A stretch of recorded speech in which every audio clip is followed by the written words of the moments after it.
I think that in a sense, humanity right now is viewed as collectively nuts, insane. Look at what we're doing.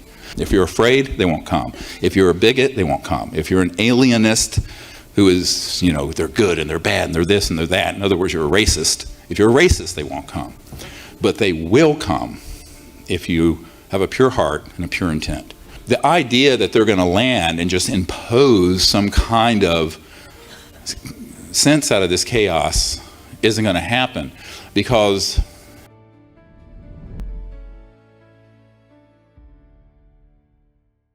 could the free energy devices be turned into weapons of mass destruction, putting a potential nuclear bomb in every basement or car? Have you asked any of your contacts this? Yes, well, I sort of addressed this. The propulsion systems are easily weaponizable, and that's very classified. And that's going to be, but the ones that are just tapping into the zero-point energy field, those are not like a hydrogen bomb.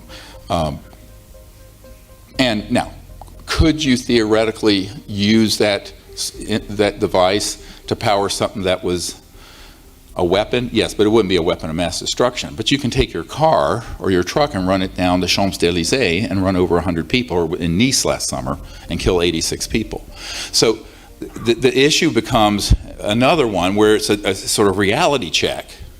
We either are going to bring these technologies out and stabilize the biosphere and also the geopolitical situation, where the disparity between poverty and wealth is growing and growing every year, and get our civilization back on track, or we're not.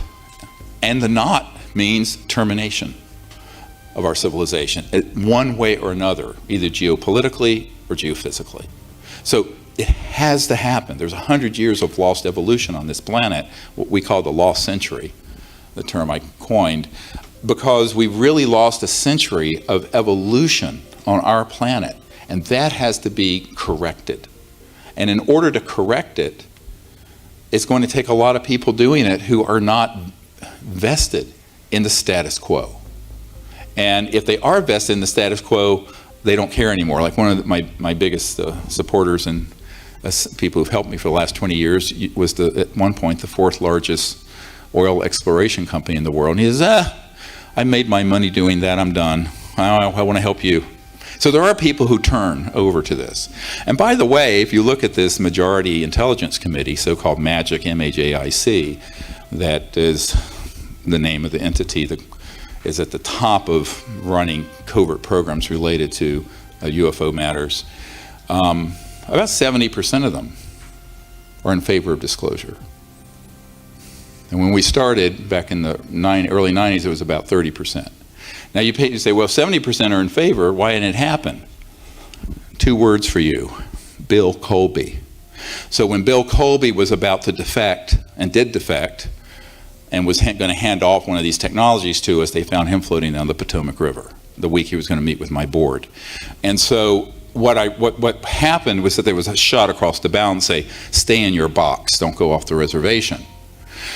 And the 30% that are hardliners don't mind eating their own. They do not mind killing their own people, and they will. And so when I was going to give up, someone asked me the personal weight of this. In '94, I was going to shut down my project 23 years ago in July. And a guy came down whose family founded the California Institute of Technology and was very involved with the NSA. And also, he was sent by someone from the science director at CIA, begging me not to give up, because they're on the side of wanting this disclosed, but they know they can't. And if they do, they're dead. And they were saying, don't give up. And I'm going, well, what the hell do you want me to do? And, it's this sort of going through the looking glass weirdness that has happened in my life between the early 90s and now. But what I came to realize is that a lot of those people are actually looking to you guys. You're looking to them and they're looking to you. Power of and for the people. That's what we have to do. Yeah. Is it possible that extraterrestrials can interact with you in your dreams? Huh? Great question. The number one way that humans through history have had actual contact with transdimensional interstellar civilizations is in the lucid dream state. Now let me explain what that means. It's not like you had a bad pepperoni pizza and had a nightmare. It's when you're awake within the dream in a state of lucidity, and you know you're in a dream, but you're actually having an experience. And I actually met my wife that way. I had five lucid dreams in a row, and was shown this woman that I should marry. I was 22. I said, I didn't get married. And then a couple months later, I met her in this dimension, and I knew it was her. And that was, be 38 years this August. So lucid dreams are very important because what they enable you to do is to get out of the intellect and the confines of space and time. And what we're going to do tomorrow, we're going to spend a huge amount of time dealing with the nature of consciousness, mind, trans-dimensional physics, and extraterrestrial technologies, and where those all come together. Because if you understand that, then you can become an ambassador to their people and make contact. And you're going to see some amazing photos and images tomorrow. It's going to blow your mind. So, of contact we've had doing this. Now, you can say, well, that's during a meditative state where you do remote viewing and engage in these protocols. I say, yes, but you can then go to sleep that night, enter into that state, and then they will contact you. And you can have an experience in this lucid state. And I think that this has been very common. Now, why is that the case? I'm going to tip my hand on a little bit of what we're going to talk about tomorrow. I had this Lockheed Skunk Works spook officer contact me a few years back. And he ostensibly called me to be one of our witnesses, one of our Disclosure Project military witnesses, corporate. I said, great. He says, but really the reason I'm calling you is that it turned out years ago he had been practicing something that I was not in the tradition I practice. I use a Vedic type of meditation, a Sanskrit. He was doing something, Rosicrucian, he was trying to learn how to astrally project. In other words, have his astral, the body of light, leave his physical body and fly around. And he, tried, and he never could. Finally, his teacher came to him and said, look, you're ready, you practice enough, just let go and let yourself do it. And it was sort of an affirmation. So he laid down that afternoon, began to practice this. He went out of his body, foomp, right up through his ceiling, went up in the atmosphere, and then collided into an extraterrestrial vehicle that was in a transdimensional energy field and moved it. Listen carefully. Very carefully. If you get this, you're going to understand so much that it'll connect dots. And he said, how is it that in my astral body, my dream state body, this body of light, this is just an outer manifestation of that, by the way. Consciousness is essential. And the body of light is emanating from the point of consciousness, which then manifests the body and the plants and the stars, etc., and so on.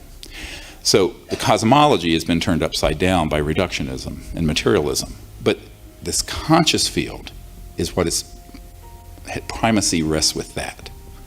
That's essential. And I said, when you are in that astral body and an extraterrestrial interstellar vehicle, which has gone from one star system to another, but is not stepped down into 3D matter,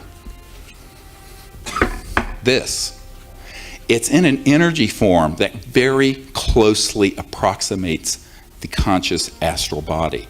And since they are of a similar density, you can move it with your astral body. And he went, oh my God, he says, that makes total sense. The funny part of the story is that he popped into the side of the craft with his astral body, but the ETs could see him. They were at a console, and they looked at him like, my God, why don't you watch where you're going? Like, it was an interstellar faux pas. He didn't say hello, didn't knock, just popped in. Now that's a true story, and it does get comical, and it sort of blows people's paradigm. But remember, I tweeted this out, and I got so much feedback, like, WTF sort of remarks back on Twitter. Because I said, all interstellar extraterrestrial civilizations are transdimensional, but not all transdimensional beings are extraterrestrial.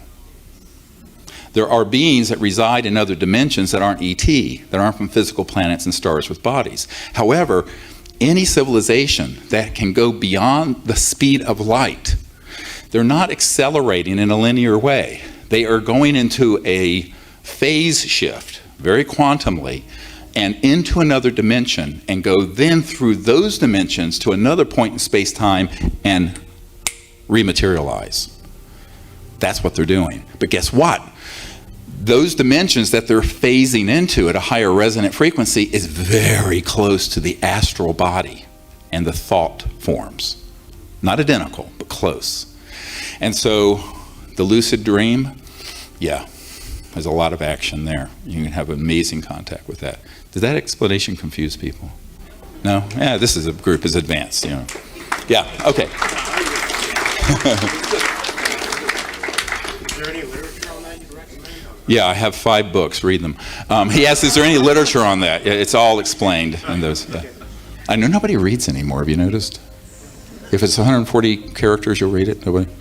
By the way, this movie is in there's a book that's a corollary to it.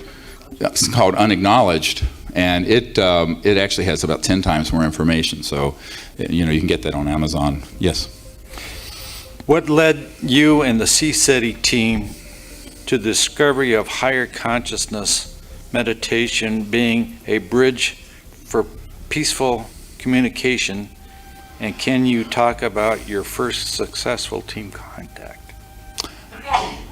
Well, you know, that's a very long answer, which we'll get into a great deal tomorrow. But the reason I got involved in this whole issue was when I was 17, having been raised a very devout atheist, where nothing existed that you couldn't put in a test tube, I got very sick. I had an injury on I'm still missing part of the muscle on my thigh here. And being a jock teenager, I bicycled 200 miles on this injury in one day. It got inflamed, infected, and I had a breakdown of the skeletal muscle that clogged up my kidneys. I went into hepatorenal failure, and I died. So I had a near-death experience. I was 17. It was my last year of high school. And when I had that experience, because I wasn't raised, you know, with this belief of a angry God throwing lightning bolts from Mount Olympus. So I just went into space because I always loved the stars. And I had a cosmic consciousness experience. And I had a unity consciousness, actually beyond cosmic consciousness, where the entire cosmos was awake. And I was one with that awakeness, and I was the whole cosmos. It was beautiful, perfect, beautiful. And I didn't really want to come back, but I was told I should, so I did. And I said, well, I'm going to have to figure out how you have an experience like that. So I began searching different traditions and meditation approaches, and I learned to meditate. So I learned a Vedic Sanskrit meditation approach, and it's rather comical. The first time I sat to meditate with my teacher, he did a beautiful puja, and then we did the meditation. He gave me a mantra, and I did it, and I transcended. So I went into unbounded consciousness the first time. Well, it wasn't the first time. That's why I went. And at the end, he was staring at me. He says, "You transcended, didn't you?" I said, "Well, isn't that what you were supposed to do?" I was so naive. I didn't know you had to make a whole kashrai about it, you know, and make a big deal. So and that was on my 18th birthday, which is, wow, well, my birthday is Wednesday. So it was almost exactly, I'll be 62. So however, I was when I turned 18. So quite a long time ago, 44 years ago. And 6 months later, I was meditating up on a mountain in North Carolina, and it was beautiful fall day, crisp and cold. I was up about 5,200 feet, and I went into this, right before sunset, I saw this ET craft clearly materialized. It materialized, dematerialized. I said, oh, they're back, because I had had a sighting when I was a child, when I was 8 or 9. And I sat and meditated. I went right into that same state that I was in when I died. It was beautiful, beautiful state. And I must have been in that meditative state for a couple hours. When I opened my eyes, a beautiful thought that said, behold, what a beautiful universe God has made. And I looked up and the whole Milky Way was going across the sky, crystal clear air. And then all my hair stood on end, like an electrostatic thing. And that's when I had hair. It was long hair. And this creature, about this tall, maybe a little taller. I'm tall, so everything seems short. But with kind of almond deer-like eyes, touched me on my right shoulder. And I'll never forget, because I looked down, and I had a ski jacket on, and it indented like that far. And I went, whoa. And with that, I dematerialized and went on a craft, and we co-created the CE5 protocols that I'll be teaching you tomorrow. So that's how all that's, so that's, it happens, and that's why I'm here. So, but that was like a beautiful experience. So I didn't do anything with it, but then eventually in 1990, I had 3 cosmic contact experiences that happened on the full moon. I'm a Cancer, so I'm like crazy moon child. On the full moon of January, February, and March of 1990, where I was basically told to start this project and asked to. I wasn't told to, I was asked to. And so I formalized these close encounters of the fifth kind protocols that use sound and lasers and lights and consciousness and remote viewing to do the contact. And the very first time we went out in 1991 in Belgium, we had a massive craft come right over us. And then in 92, of course, you all know about the Gulf Breeze Pensacola event that's in the film, where the guy goes, holy damn hot shit. I was just teaching people this. There were 60 people there. There were colonels from the Air Force and everything. And people at first didn't understand it. The only people who understood it really, really well were the folks at SRI, Stanford Research International, Dr. Bob John, the Princeton Engineering Lab, about consciousness, and the CIA folks and people who understood non-locality consciousness and the fact that these ET communication systems are modulated through coherent, directed thought into an electronic system, which is what I experienced when I was 18. So this is a mind-blowing paradigm because everyone's still thinking very materialistically about something that is multidimensional. And so it was something that from the very first expedition, we had contact, and it worked. And I said, well, it seems like the ETs want this to happen. So, I was working full-time as a doctor and raising 4 small children, but little by little, of course, it overtook. And it was because of that event in 92 that the intelligence community came knocking. Because what I was told is, after being rather nastily threatened, was that they realized that we had figured out the Rosetta Stone of interstellar communication using consciousness, non-locality, remote viewing, and very deep states of consciousness, but where coherent thought connects to the extraterrestrial communication systems and then shows them where you are. But within an ethical paradigm of universal peace and peaceful contact. And then they're going to come. If you're afraid, they won't come. If you're a bigot, they won't come. If you're an alienist who is, they're good and they're bad and they're this and they're that, in other words, you're a racist. If you're a racist, they won't come. But they will come if you have a pure heart and a pure intent. And understand the protocols, which are not difficult. I always tell people, if you're awake right now, you can be aware of the awareness whereby you are awake. And in that singularity of consciousness, as Erwin Schrödinger said, the total number of minds in the universe is 1. That is, it is a singularity. We all trap it. We capture it and trap it in our egos and our bodies and ourselves. But in reality, the nature of the conscious mind is that it's omnipresent, infinite, all the time, whether you acknowledge it or not. But there are protocols and practices in meditation that you can do that put you in touch with that expanded, infinite aspect. And from there, begin to operate, whether it's in the lucid dream or whether it's out under the stars with a team of close encounters of the fifth kind folks. So, yes? Well said, Dr.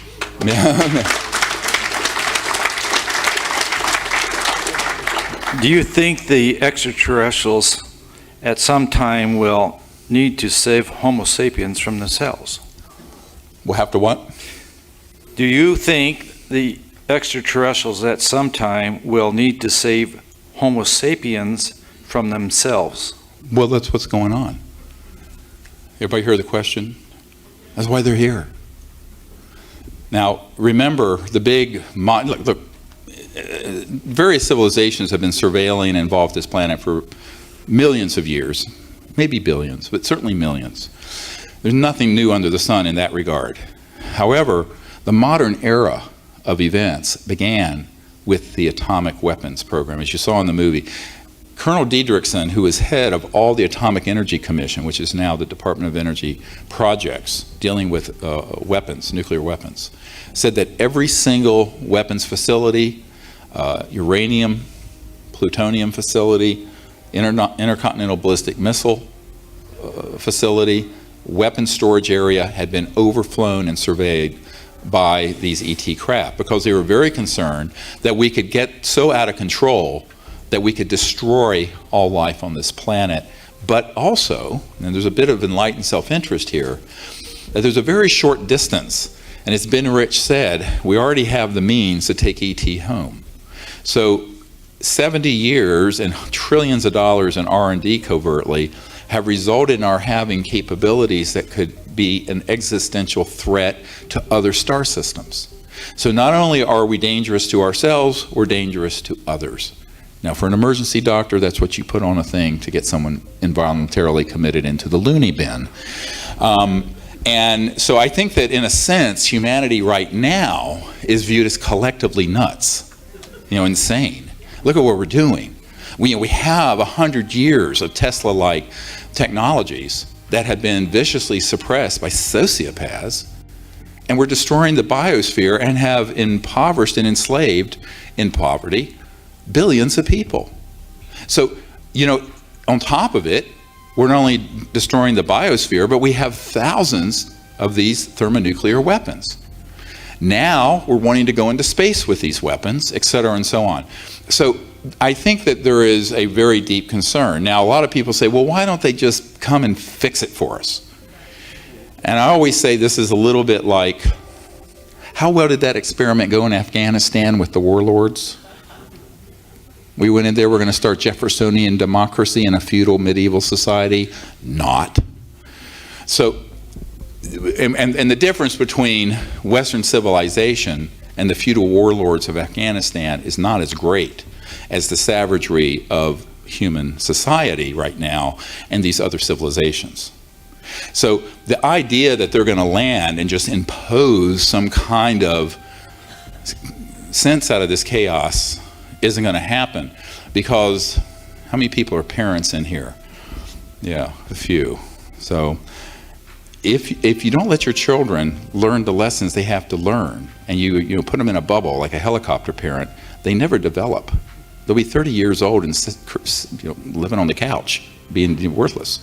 So you have to let a developing civilization, the analogy being, go through these developmental pains. Now, there's a point where there would be an intervention. Massive thermonuclear war, a biosphere collapse, a tilting of the magnetic shift in the poles where there would be massive so-called earth changes. There are certain scenarios where there would be a massive intervention to stabilize the system briefly so we could then move on. And that is a lot of why they're here, observing and watching and waiting. But the primary responsibility to fix the problem rests with us, not them.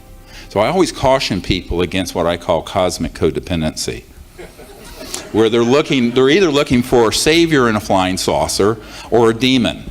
I'm going, forget about that whole discussion. Let's look to the man in the mirror. Go look in the mirror if you want to see where the problem is.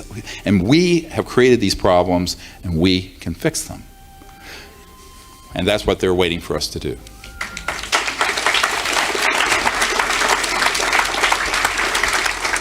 When a hydrogen bomb detonates on Earth, how does that affect the other dimensions?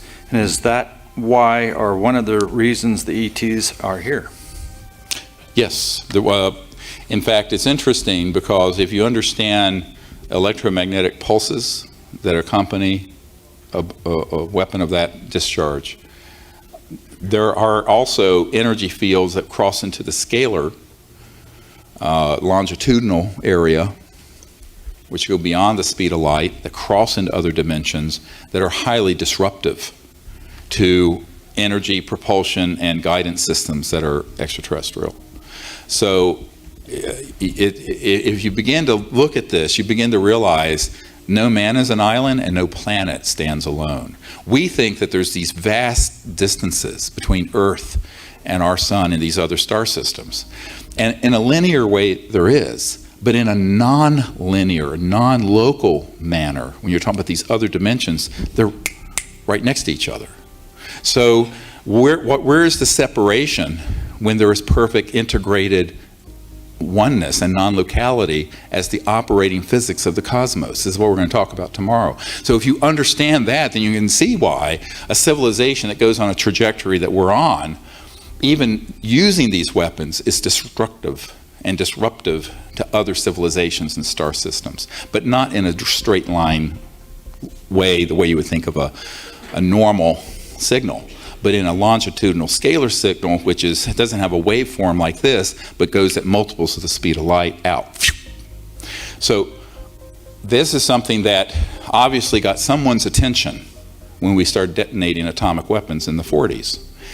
Thence Roswell, right? That was the only nuclear bomb squadron in the world at the time. It just wasn't a coincidence they were surveilling that area, because they knew not only was it dangerous to Earth and to our planet and to humanity and potentially to them down the road, but the actual utilization of those weapons was disruptive because of the energy forms that cross beyond the speed of light through these other dimensions. 10:30. We'll take one more question. If USAPs are illegal and those who come forward can't be prosecuted, why isn't everyone coming aboard? Yes, good question. Well, you have to first educate people who've been in these projects that they're free to speak. And I think that if you've been in that system, you're indoctrinated with, you don't tell anyone, you don't talk about it, and you're told you'll be killed. All right? So the fear factor is enormous. I mean, for every disclosure witness we have, there are literally a couple dozen that have given me information I've met with who are terrified to come forward.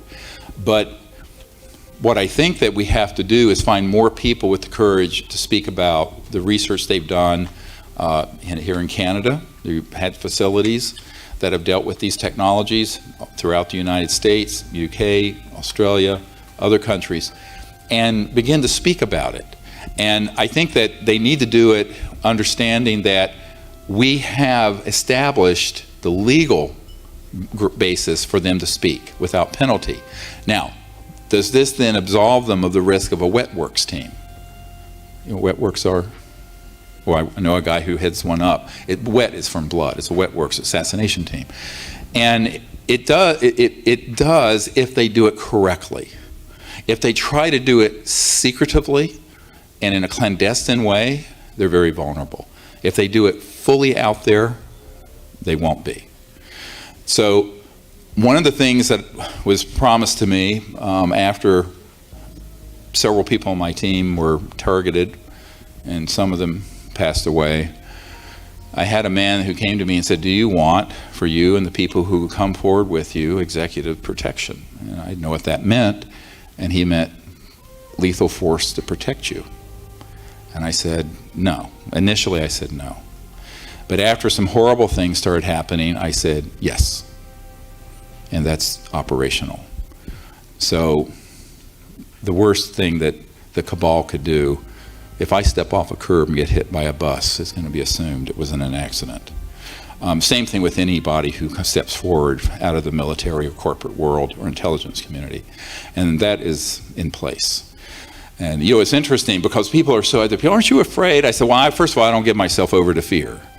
But last year, I think we were in Palm Springs at a conference, and a woman came up to me who said, my husband was on a deep Delta Force team, and they were assigned to assassinate you not too long ago. And well, I hear about this a lot, and she was telling me this, thinking I would be nonplussed, and I went, yeah. And she said, well, 10 minutes before they were going to activate the plan, they were pulled off. And I said, yes, of course.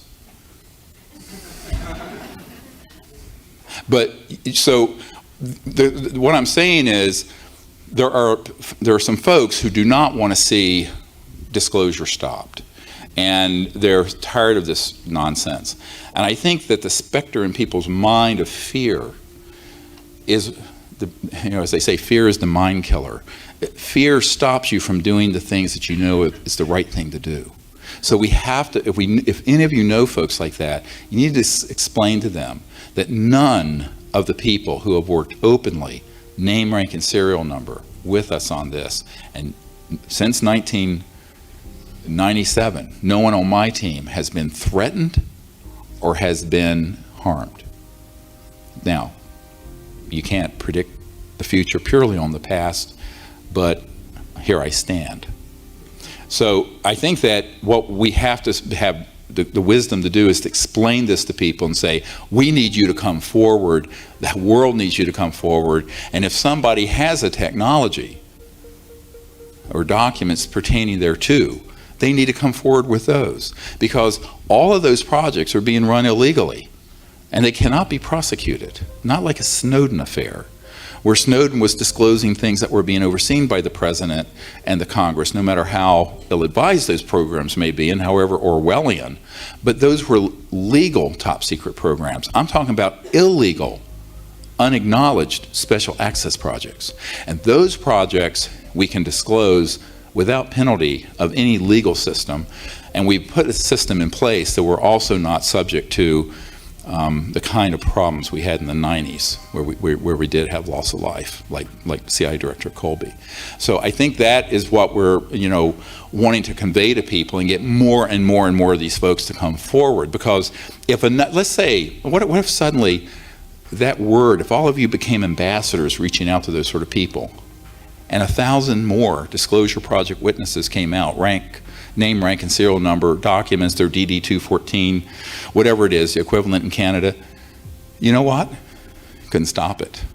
So we need to pick up the pace on that, but it has to be something where people understand that they have clearance to do so. And one last thing before we leave. Some years ago, I took the late astronaut Edgar Mitchell with me to a briefing. I was doing a stand-up briefing at the Pentagon for the head of intelligence for the Joint Chiefs of Staff, Admiral Tom Wilson. And prior to going to that meeting, I had provided him with an NRO document that's in the movie and in the book Unacknowledged that had the project code names and code numbers as of the 1990s. And this meeting was in the spring of 1997. It was right after we did the congressional briefings in Washington that were private briefings. They weren't public. This was still when it was Project Starlight, during it was still very on the down low. So when I went to this meeting, I took Edgar Mitchell with me because he was just learning about these things. And I was helping mentor him and share what I knew with him, like I did with Paul Hellyer and others. And we get to this meeting, and I find out that this admiral, who was the head of intelligence for the Joint Chiefs of Staff, J2, had found one of these compartments, recognized it, that was in this document, called them up and said, I want to be read into it, or briefed. And he was told, sir, you don't have a need to know. And he says, God damn it, I'm the head of intelligence for the Joint Chiefs of Staff. How can I not have a need to know? And they said, sir, we cannot discuss this with you. Click, hung up on the admiral. So by the time I got, this happened all before, because I sent a brief ahead of my, a dossier ahead of my physical entry. And when I got there, the anger and the fear in this admiral's energy field was palpable. And so I did the brief. It was supposed to be a 45-minute stand-up briefing. It went on for 2 or 3 hours. The only reason it ended is Edgar Mitchell had to go to New York to be on a TV show. And at the end of it, I asked the admiral for his help. And he said to me, He said, these people are denying me access to these projects. And as far as I'm concerned, anyone that you have who has information on these operations, documents, they have a green light to disclose all of it, because that is a criminal enterprise. So when people say, did any official ever greenlight the Disclosure Project? I said, you better believe it did. The head of intelligence for the Joint Chiefs of Staff of the United States Pentagon. Yeah, that's true. Yeah. I said, okay, that's what we'll do. The other thing he said, very interesting, I said, will you help us? He says, how can I help you? He says, who else has had this happen to them? I said, well, I briefed the president and the CIA director and the Secretary of Defense, Cohen, and sent the senators on the Senate Intelligence Committee, some of them. And he says, were they all denied access? I said, yes, all of them. He says, well, then what the hell am I going to do? He says, I've learned that the best thing I know about is a B-2 stealth bomber. And these covert programs have man-made UFOs that can do circles around it. He said it, it's point, set, match. So, and he said, moreover, I can't take an action against such an entity without authorization from the civilian leadership, or then I'm going rogue. And the Secretary of Defense and the President wouldn't authorize it. So there you are, checkmate. So it all fell back in our laps. And so now it's in yours and mine. So, I think this is how you have to it's funny, I got contacted by a big Hollywood movie producer who I won't mention, who wants to do a full-length feature film about all this. And I said, I don't think you can do this in one film. There's so many bizarre stories, and all of it true and all of it documented. But when the day is done, what we have to realize is that all of us on this planet now who are living and breathing during this great civilizational transition are responsible for creating universal peace, a new civilization based on justice, abundance, and free energy, to disclose this information, and then for our children's children, leave them a civilization that is in a state of enlightenment and peace for hundreds of thousands of years. That's why we're here.